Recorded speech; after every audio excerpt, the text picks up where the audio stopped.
Nah, bagian konflik ini merupakan inti dari cerita, di mana masa atau konflik utama mulai muncul dan berkembang. Kemudian konflik dapat berupa pertentangan antara karakter, pertarungan dengan diri sendiri, atau konflik eksternal dan faktor dari luar. Kemudian itu penyelesaian. Nah, penyelesaian ini adalah bagian dari bagaimana konflik utama mulai dipecahkan atau diselesaikan, dan karakter-karakter dalam cerita berusaha menyelesaikan masalah yang dihadapi dan membawa cerita menuju titik klimaks.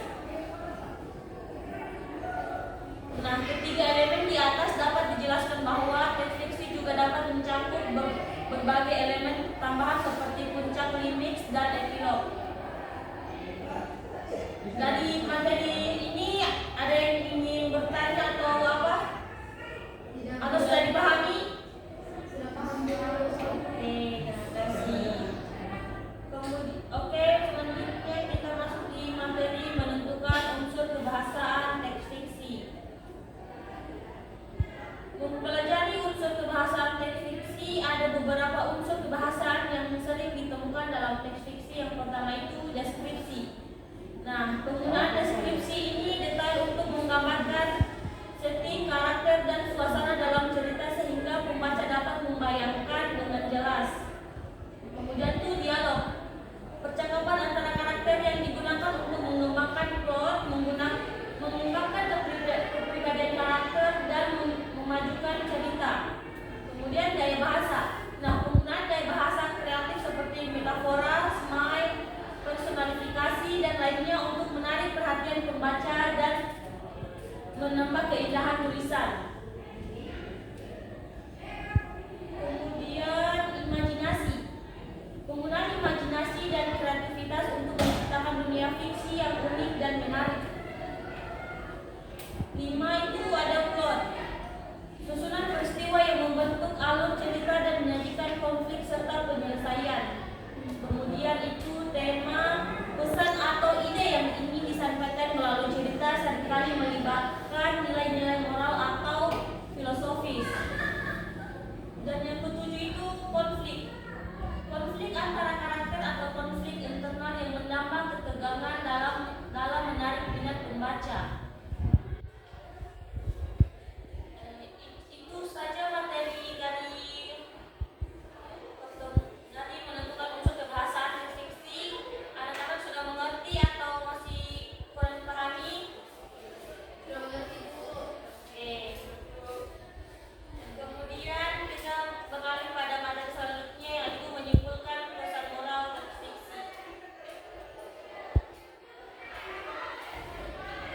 Pesan moral teks fiksi memiliki ada beberapa proses menyimpulkan pesan moral dari teks fiksi, yaitu identifikasi nilai utama, analisis karakter, tinjauan konflik dan penyelesaian, ada juga perhatikan perubahan karakter dan rumus pesan moral.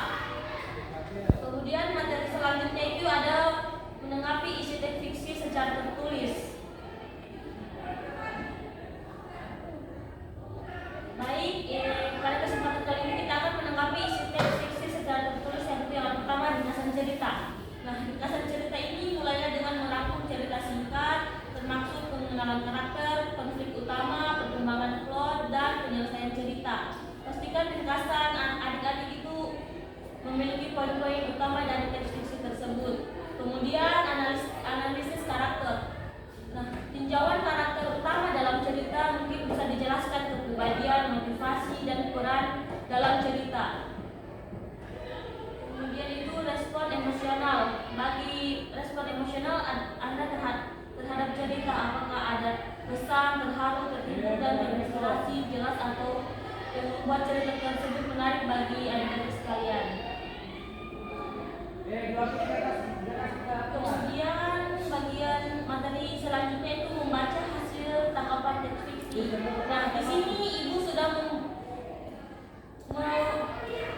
menulis satu cerita. Nanti Ibu bagikan kepada ketua kelas kalian.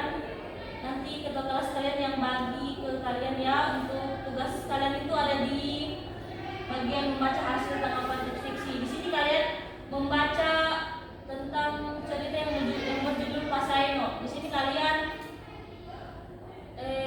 memberi tanggapan tentang cerita tersebut. Baik ya anak-anak. Oke. Nah kemudian itu merelevasikan pesan moral teks fiksi dengan kehidupan. Baik, di sini kita akan merelevasikan pesan moral teks fiksi dengan kehidupan. Yang pertama itu pesan moral tentang kejujuran. Jika teks fiksi menekankan pentingnya kejujuran, adik-adik dapat merelevasikan nilai tersebut dalam kehidupan sehari-hari dengan selalu berusaha untuk jujur dalam segala hal. Yang kemudian itu pesan moral tentang kesabaran. Nah, dalam teks fiksi mengajarkan tentang kesabaran, adik-adik dapat mengaplikasikan pesan tersebut dengan belajar untuk bersabar dalam menghadapi tantangan dan rintangan dalam kehidupan sehari-hari. Kemudian itu pesan moral dan tentang empati. Nah, jika teks fiksi mengangkat nilai empati, adik-adik dapat mempraktikkan empati dalam kehidupan sehari-hari dengan berusaha untuk memahami dan merasakan perasaan orang lain. Nah, baik adik-adik, itu saja pada pertemuan pagi hari